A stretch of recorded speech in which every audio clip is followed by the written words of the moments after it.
Most people think testosterone is only a male hormone, but Revitalize MD is here to share why it's just as important for women. Welcome to the show, Dr. Debra Durst. Welcome to the show. Thank you. Well, thank you so much for having me. This is such an interesting topic that's constantly growing. Testosterone for women. Tell me all about it. Well, testosterone for women is a big unknown. So basically, we haven't understood that testosterone is the most circulating hormone in a woman's body. Wow. So even though estrogen is the primary hormone of a woman, and it's 10 times higher than a man, it's the opposite with testosterone. So testosterone is the most circulating hormone in our bodies, but it's 10 times higher in a man. So it is something that we need to optimize and keep optimal. So how do I know that, when it's low? That's so interesting. So everybody thinks about sex drive with testosterone, but it's not just sex drive. You know, it can be brain fog. It can be word find. So all of a sudden they're having trouble finding words. Also just sleep, mood. It's a life force for men and for women. And so if they're just not feeling like themselves suddenly, but then sex drive can really affect that intimacy in a relationship. And so that is a big part of it. But weight gain, body composition changes as we start to get older.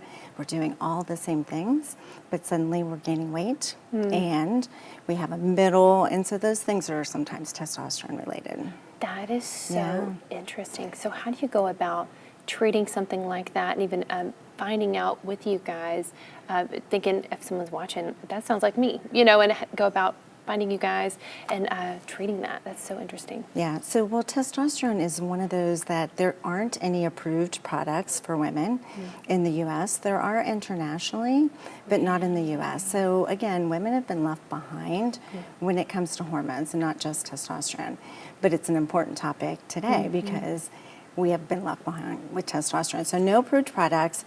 And so a lot of times you'll go to a regular doctor, you'll have this range of lab work, and you might be in the range, and they'll say you're normal. But that's just an arbitrary range for men and women. And it's just a basic like average or a couple deviations above or below for a woman of that age. But that isn't a range of where we want women to get them feeling better. And so a lot of times they'll be told they're normal, and that's if they even test it. Frequently they don't even test it. But there are ways that we can treat, and we can actually use a male product on a woman. Oh, interesting. But also you can compound.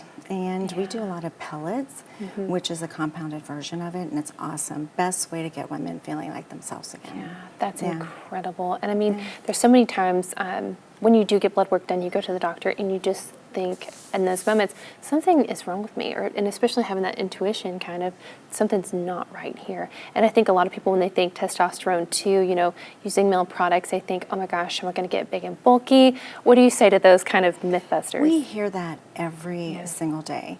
Like, I don't feel like myself, you know, they say everything looks normal. Women know. You know, men know too, but they know when they don't feel like themselves. And so if you don't feel like yourself and you're not getting answers, then I think you keep pursuing. And so if your primary doctor doesn't give you the answers, it's not that they don't want to. We're just not traditionally trained on hormones, and definitely testosterone. So you want to seek a hormone specialist, somebody that is used to it. You know, at least get your hormones checked. So if you're talking to your doctor and everything looks normal, but you don't feel like yourself, you know what you feel like normally. And that's what we hear every single day. You know, patients are just very proactive in healthcare now. And so they know they don't feel like themselves and they want to get answers, and so they seek those solutions. But a hormone specialist would help guide you through those unknowns, like hormones overall in women, but also testosterone. That is beautiful. And I love what you said there, being an advocate for yourself as a patient. And you guys are certainly patient advocates yourself too. Tell people where they can find you guys, set up an appointment, and get to having those conversations, because this is so incredibly important. Yeah, and so basically I think that if anyone is seeing their primary doctor, a gynecologist, a urologist, they have some symptoms, they don't feel like themselves, and they haven't had their hormones checked, or they've had them checked and been told that they were normal, but they don't feel normal or like themselves, to seek a hormone specialist. And then, of course, we see hormones. We've seen hormones in patients for 7 years and women for 7 years, so it's not a question we haven't heard. Yeah. So coming to our office and setting up a consult would be great. We have an active YouTube channel with lots of information for women and hormones, men and hormones, and it does have a lot of stuff related to sexual wellness and intimacy and relationships. So they need to be prepared for that when they go to the YouTube channel. But again, we're opening conversations that are normally taboo. And those conversations are being sought, by patients. They love it. So well, thank you guys so much for what you bring right here to East Tennessee. Definitely go over to their website and visit them today.